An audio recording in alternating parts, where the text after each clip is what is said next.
With full respect to the Constitution, in defense of institutional balance, and in the name of the Filipino people, the House of Representatives has filed a motion for reconsideration before the Supreme Court.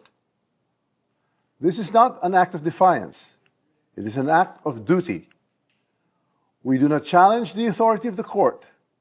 We seek only to preserve the rightful role of the House, the voice of the people, in the process of accountability. Let us be clear. The Constitution says the House of Representatives shall have the exclusive power to initiate all cases of impeachment. That power is not shared, not subject to pre-approval, and not conditional. Yet, in GR number 278353, the Supreme Court ruled otherwise, based on a misreading of facts and a retroactive imposition of the new rules. On February 5, 2025, the House transmitted the fourth impeachment complaint, filed and signed by 215 members, to the Senate. Only after this transmittal did we archive the earlier three complaints. The sequence matters. It proves there was only one valid initiation, not four. Even the court's own precedent, Francisco versus House, supports this.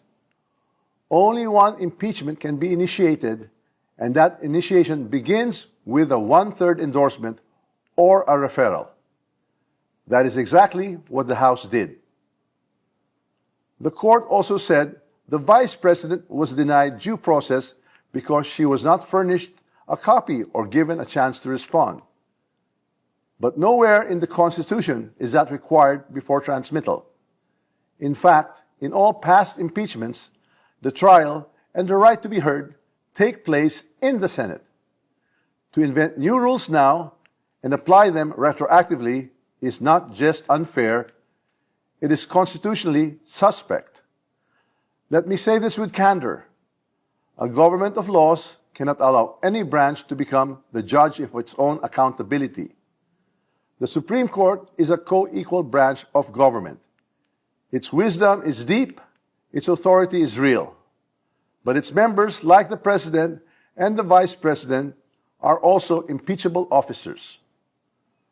When the court lays down rules for how it or others like it may be impeached, it puts itself in the dangerous position of writing conditions that may shield itself from future accountability. That is not how checks and balances work. We filed this motion for reconsideration not to provoke, but to protect. Not to assert supremacy, but to restore balances.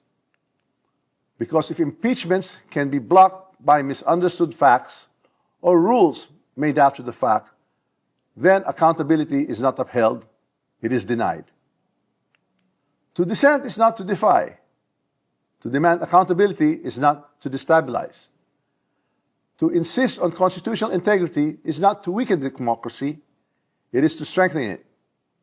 We speak now not because it is easy, but because it is necessary. The House will not bow in silence.